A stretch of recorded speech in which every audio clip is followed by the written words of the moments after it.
On parle de digression, tu sais, hein, parce que tout le monde a peur de tout ça. On a un contrôle. La maladie de Lyme. Donc merci de prendre le temps de répondre à nos questions, Dr Horowitz. Vous êtes le spécialiste mondial de la maladie de Lyme. On parle de plus en plus de vous, on vous connaît de plus en plus. Alors on va essayer d'expliquer simplement aux gens ce qu'est la maladie de Lyme, parce que tout le monde ne connaît pas. Alors, expliquez-nous un peu pourquoi on en parle autant et qu'est-ce que c'est que cette maladie de Lyme. Oui, donc la maladie de Lyme, c'est une infection bactérienne qui est transmise par morsure de tique. Et la maladie de Lyme, bon, ça existe pendant des milliers, des millions d'années. Même chose pour le babesiosis et les co-infections. Mais pendant les dernières, bon, disons, quarantaine d'années, aux États-Unis, on a découvert ça donc à Lyme, Connecticut, il y a à peu près 40 ans. Il paraît que ça augmente petit à petit aux États-Unis, mais aussi en Europe, en Chine, en Australie, donc partout. C'est une pandémie, une épidémie maintenant mondiale. Et on trouve toutes les différentes souches, en fait. Toutes les années, on découvre une autre souche Borrelia. Donc, une fois, c'est Borrelia Miyamoto et fièvre récurrente. Et une autre année, c'est Borrelia Bissetti. Donc, c'est difficile parce que les Borrelia, ça évolue pendant une période de temps. Et la même chose pour les co-infections dans les tiques. Donc, les gens qui ont la maladie de Lyme, je crois que c'est ça le problème. Les gens qui me voient, ils n'ont pas simplement la maladie de Lyme. Ils ont la maladie de Lyme, les co-infections, souvent babesiosis, c'est comme le paludisme, avec les sueurs nocturnes, les transpirations, les fièvres, les bouffées de chaleur, manque d'air, donc faim d'air, dyspnée. Ça c'est très souvent, et les gens avec babesiosis, c'est parasite, avec la maladie de Lyme, ils sont beaucoup plus malades, 3 fois plus. On voit beaucoup de Bartonella, donc à peu près peut-être 50% des patients, on trouve le Bartonella. C'est un grand imitateur comme la maladie de Lyme. Les gens sont beaucoup plus malades avec ça, et c'est un persisteur, donc ça peut persister dans le corps, comme la maladie de Lyme, comme le babesiosis. Donc ce que moi je vois, c'est beaucoup d'infections bactériennes, parfois des virus, des parasites, et aussi des différentes choses sur le modèle de SIMS que j'ai développé une dizaine d'années. SIMS, c'est syndrome infectieux multisystémique, qui veut dire qu'il y a beaucoup de différentes étiologies qui provoquent une réaction d'inflammation dans le corps. Il faut chercher toutes les sources d'inflammation. Donc, Babesia, Bartonella, Lyme peut provoquer l'inflammation. Qu'est-ce que c'est l'inflammation? Ce sont des molécules inflammatoires.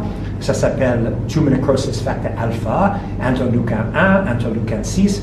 Ça provoque de fatigue, des maux de tête, des douleurs, des névralgies, des troubles de sommeil, des troubles de comportement, dépression, anxiété, démence comme la maladie d'Alzheimer avec des problèmes de mémoire et concentration. Donc, des cytokines inflammatoires, ça c'est responsable pour la plupart des symptômes avec la maladie de Lyme et les co-infections. Mais si on a par exemple une régime alimentation où on mange donc nourriture allergique, donc sensible au gluten, si on mange du gluten, ça peut provoquer une réaction inflammatoire. Si on ne dort pas, on trouble de sommeil, ça provoque inflammation avec une augmentation d'une cytokine qui s'appelle interleukin 6. Si on a une carence d'oligo-éléments, du zinc, ça provoque l'inflammation. Et avec l'inflammation, il y a les radicaux libres, un stress oxydatif, qui attaque et endommage les membranes cellulaires. Et donc, on peut avoir aussi un problème mitochondrial avec fatigue, des problèmes de cœur, des problèmes du cerveau. Donc, c'est complexe. C'est pas simplement pour la maladie de Lyme, mais malheureusement, dans la littérature scientifique, on parle simplement dans les études de la maladie de Lyme. Mais les gens qui me voient, ils ont beaucoup plus que la maladie de Lyme. Ils ont Lyme, MCID en anglais ou SIMS en français. Donc, il faut chercher les différentes sources de l'inflammation, et spécialement les co-infections et les toxines environnementaux. Parce qu'ils ont maintenant prouvé dans la littérature scientifique, avec la maladie d'Alzheimer, ils ont trouvé les spirochètes, comme la maladie de Lyme. Et si pas simplement la maladie de Lyme, aussi Chlamydia pneumoniae. Ils ont trouvé Helicobacter pylori, qui est dans l'estomac, qui cause des gastrites et les ulcères. Ils ont trouvé les virus de herpès. Ils ont trouvé les bactéries qui se trouvent dans les dents, Porphyromonas gingivalis. Toutes les bactéries et virus se trouvent maintenant dans les biofilms, dans le cerveau, dans la maladie d'Alzheimer. Et aussi, c'était prouvé dans la littérature que les toxines, les pesticides aussi maintenant se trouvent dans la maladie d'Alzheimer. Donc, quand j'ai fait une recherche dans la littérature scientifique, par exemple, la maladie d'Alzheimer, j'ai trouvé 9 sur 16 points sur cette carte SIMS qui provoque la maladie d'Alzheimer. Donc, problème de glucose, de hyperinsulinémie, beaucoup de choses, troubles de sommeil. Donc, il faut chercher les différentes sources de l'inflammation. Et malheureusement, c'est la même chose avec la sclérose en plaques. On a trouvé maladie de Lyme, chlamydia pneumoniae, Epstein-Barr virus, et aussi les toxines environnementales, les problèmes de vitamine D. Chez les autistes, on a découvert des infections bactériennes comme la maladie de Lyme, des problèmes avec le microbiote dans les intestins, des problèmes de toxines comme le mercure. Donc, avec toutes les maladies chroniques, maladie de Lyme, c'est le grand imitateur. Ça imite syndrome de fatigue chronique, de fibromyalgie, sclérose en plaques, maladie d'Alzheimer. Il faut faire attention parce que maintenant, on voit que les infections multiples et les toxines environnementales multiples, ça provoque l'inflammation dans le corps. Et on sait maintenant en médecine, la première chose qui cause des maladies chroniques, soit AVC, infarctus du myocarde, Parkinson's, maladie d'Alzheimer, asthme, c'est l'inflammation. Alors il faut vraiment chercher, maintenant je crois qu'il faut changer le paradigme en médecine de postulat de Pasteur, qui est une seule cause d'une seule maladie, qu'un paradigme multifactoriel comme le SIMS, où il faut chercher les infections bactériennes, viraux, parasites, toxines environnementales. Et je crois qu'on va améliorer la santé des gens si on cherche pour les étiologies qui provoquent l'inflammation, mais qui se chevauchent en même temps. C'est ça le problème maintenant en médecine, il faut vraiment changer ce paradigme. On est en train de vivre une révolution au niveau de la médecine quand même, on a l'impression que c'est une vraie révolution. Ouais. On passe de l'âge de pierre à beaucoup plus loin, quoi. Mais le coût, ça coûte cher maintenant, la médecine. Aux États-Unis, on a une crise en healthcare aux États-Unis. Le coût pour soigner les gens aux États-Unis, ça augmente. Ils veulent jeter Obamacare aux États-Unis, mais ils ne savent pas exactement quoi remplacer. Moi, j'étais à Washington, D.C. juste la semaine passée. J'ai parlé avec des sénateurs et j'ai donné mon nouveau bouquin, Why Can't I Get Better? Maintenant, c'est How Can I Get Better? J'ai donné une copie à tout le Congrès pour qu'ils savent maintenant qu'il faut changer ce paradigme.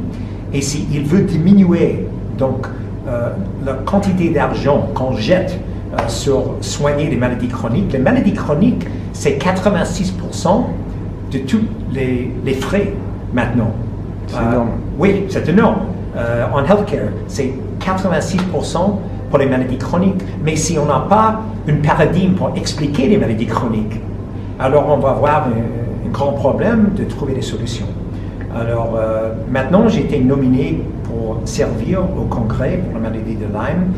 Président Obama, il a passé une loi aux États-Unis l'année passée qui s'appelle le 21st Century Cures Act et on va donner 100 millions de dollars pour faire les diagnostics de recherche pour la maladie de Lyme et j'espère que je vais être autour d'une table avec les autres chercheurs pour trouver des solutions. Donc on va voir, mais il y a quand même de l'espoir parce que les choses avancent petit à petit. Mais malheureusement, la politique, c'est horrible ici en Europe, en les différentes parties du monde, même les parties des États-Unis, c'est pas encore réglé de ce moment-là. Mais quand même, ça avance et il y a l'espoir pour les gens qui sont malades. Parce que, par exemple, le protocole de Dapsone, le protocole avec les antipersisteurs qu'on vient de découvrir, je vois certainement un pourcentage des gens qui ont raté tous les autres traitements. Ça va quand même très très bien chez un certain pourcentage de ces gens. Donc, il y a l'espoir. Il faut vraiment essayer de trouver les autres traitements et on avance petit à petit. Est-ce que vous voyez beaucoup de patients qui ont reçu des erreurs de diagnostic et que vous arrivez, par exemple, je sais pas moi, est-ce que vous soignez aujourd'hui et vous guérissez peut-être des gens qui ont Alzheimer, des gens qui ont des maladies comme ça, est-ce que c'est ou Parkinson, ou est-ce qu'il y a des voilà, Ben oui, la plupart des personnes qui viennent chez moi, bon, je vois les gens avec le Parkinson, avec démence, comme la maladie d'Alzheimer, beaucoup de maladies auto-immunes. Mon docteur m'avait dit que j'ai une polyarthrite rhumatoïde, mais non, c'était la maladie de Lyme. Ou soit, ils ont une polyarthrite rhumatoïde, mais la raison pour laquelle les médicaments n'ont pas marché, c'est parce qu'ils avaient la maladie de Lyme, la babesiose et une intolérance au gluten. Et une fois qu'on traite les choses comme ça, les médicaments marchent pour la polyarthrite. Donc, 50 millions d'Américains maintenant, ils ont des maladies auto-immunes. Et la maladie de Lyme provoque la réaction auto-immune, et même chose avec les toxines environnementaux. Donc, il faut faire attention maintenant avec des frais en regardant, pas simplement jeter les médicaments avec les maladies, mais trouver les sources. Pas une seule source, mais des sources multiples. Pourquoi les gens ils ont une réaction inflammatoire dans le corps. Mais oui, j'ai quelqu'un avec la maladie de Parkinson's dans une chaise roulante récemment. J'ai donné un antiparasitaire et pour la première fois en 2 ans, il a commencé à marcher. Donc, c'est pas dans la littérature scientifique d'utiliser ça, mais chaque personne est différente. Et moi, je vois si je cherche et j'essaie les différents protocoles pour la maladie. Heureusement, je gagne la plupart du temps. Qu'est-ce qu'on peut faire, nous, en tant que malades, pour vous soutenir aujourd'hui? Je crois que c'est très important pour votre nouveau ministre de la Santé d'écrire, de visiter, d'essayer d'avoir les statistiques en France avec l'éthique.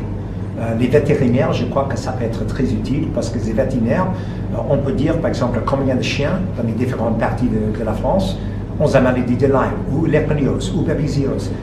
Ça, il n'y a pas de problème de politique. Alors, c'est nécessaire, par exemple, parce qu'à Vermont, l'État de Vermont aux États-Unis, 16% des chiens dans cet État, ils ont la maladie de Lyme.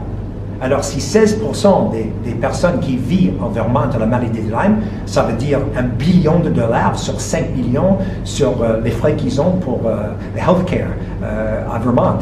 Donc, il faut faire attention. Donc, je crois que votre ministre de la Santé doit écouter les voix des patients, aussi les médecins qui cherchent pour les solutions et qui trouvent les solutions. Par exemple, les membres de Cronimed, ça serait bien pour eux de parler avec le ministre de la Santé.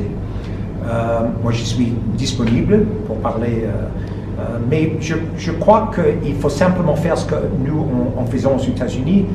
Il faut parler au Congrès, il faut parler aux politiciens, il faut parler...